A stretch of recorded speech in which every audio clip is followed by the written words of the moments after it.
This week, Jews throughout the world begin once again reading the annual cycle of the portions of the Torah, beginning with the beginning of all beginnings, the Genesis, the Bereishit.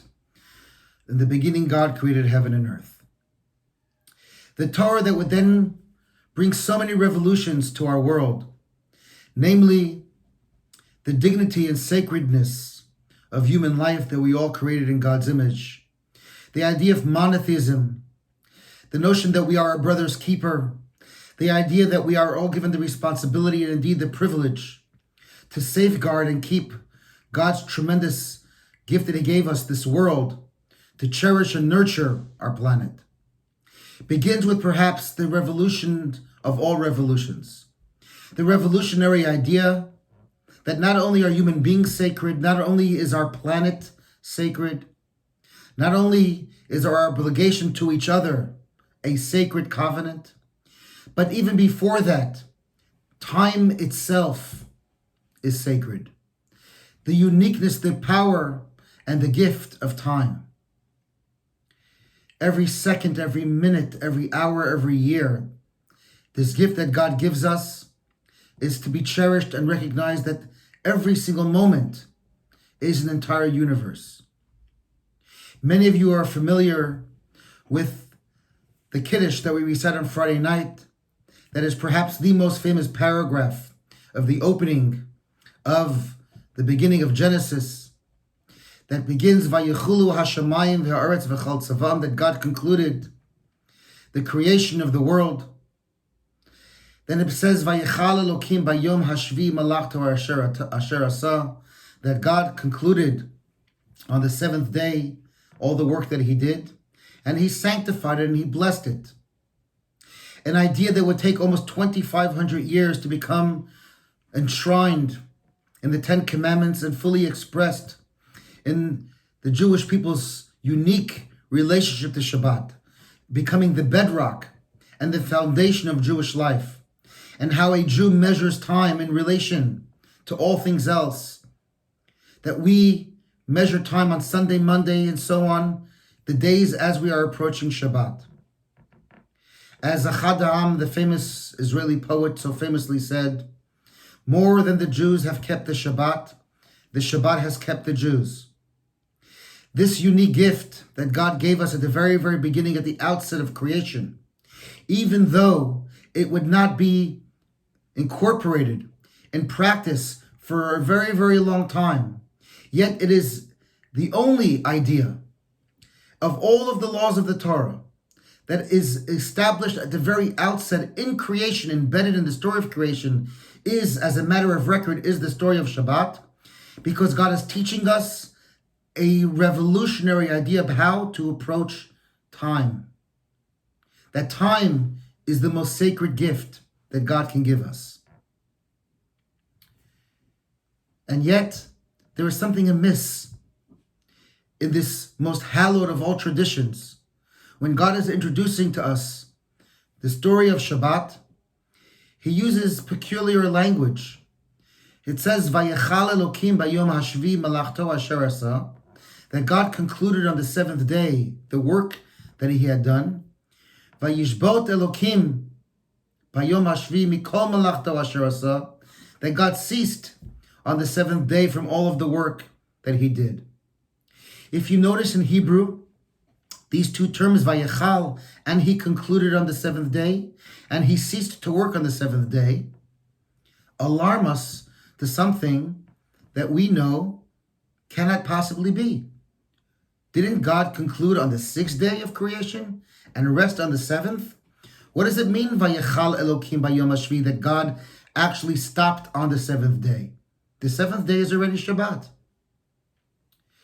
Rashi, quoting the Talmud, tells us an extraordinary answer. God is teaching us in His imitable way how we are to approach time itself. You see, God wants us to understand that God could have created the world in a split second. God could have created the world in one moment. And yet, God used every single possible moment of time that He had throughout the 6 days to be productive and to be creative. You know, the Mishnah in the tractate of Avot tells us that there were 10 things that God created during the sundown and the intermediate time between sunset and nightfall on Friday. There were 10 more things that God created.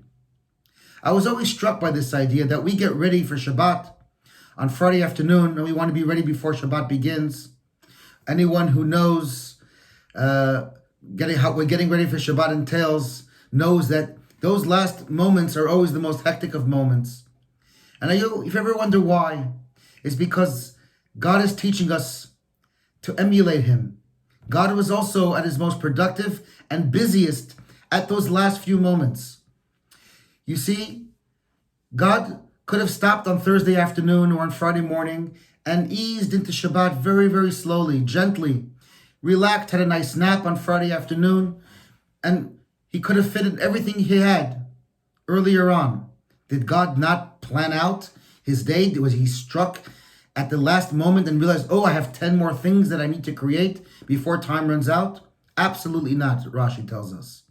Rashi is teaching us that God's telling us that that I was creating until the very last possible moment, even until the split second that Shabbat begins, that it seems like I stopped creating on Shabbat, on the seventh day, even though obviously God stops exactly at that moment. But God brings us all the way to that edge to teach us that as long as you have time, as long as you have ability, don't stop. Keep on going. Every second, every moment is not superfluous. There is no extra time in life. There is no extra time on Fridays. There is no extra time in retirement. And there is no extra time in your day. Every single moment, every single split second that you can do something, that you can be creative, that you can be productive, that you can do something for someone else, you must seize that time, you must seize that moment. This is the great teaching of the Kiddush. This is the great lesson that we learned at the very beginning of creation. God is telling us, I want you to become creative with me. And the way we do that is to recognize that if God does not take time off before Shabbat, if God utilizes every single moment, even those gray moments during sunset, God says, I still have more to do. We must realize that as long as we are here, that God gives us a soul, God gave us the gift of life, and He gave us the greatest gift, the gift of time.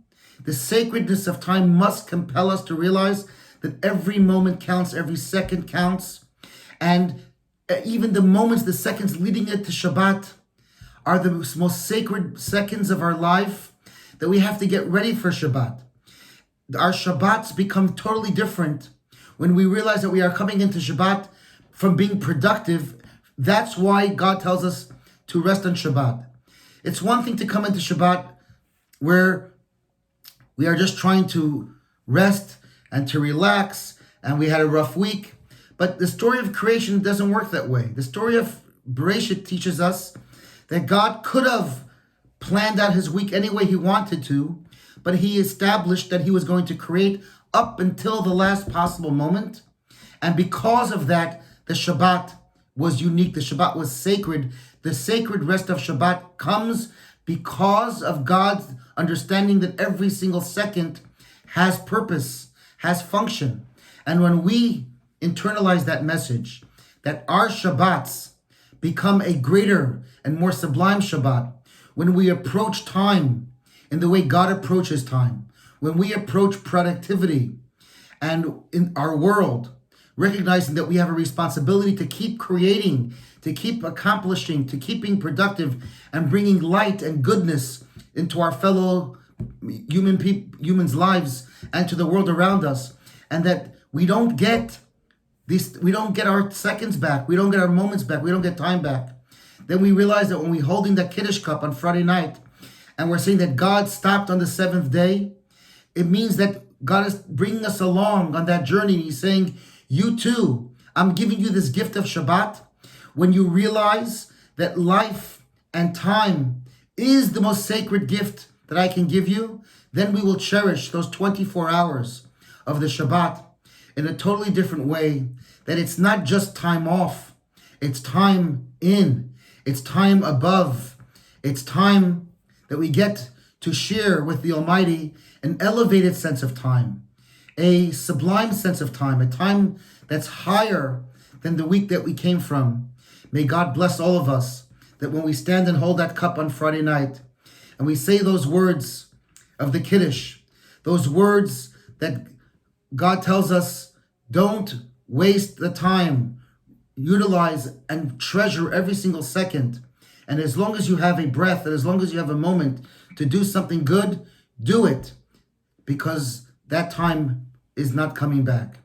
May God bless us, that we begin, once again, Bereishit from the very beginning, a year of vigor, a year of purpose, a year of productivity, a year of goals, and that we should celebrate the Shabbat moments of our lives coming through, and precisely because of recognizing how beautiful, how precious, and how holy every single second, how time is. It'll give us a deeper and more profound appreciation for the Shabbat's time, for the Shabbat moments that God gives us. Shabbat Shalom.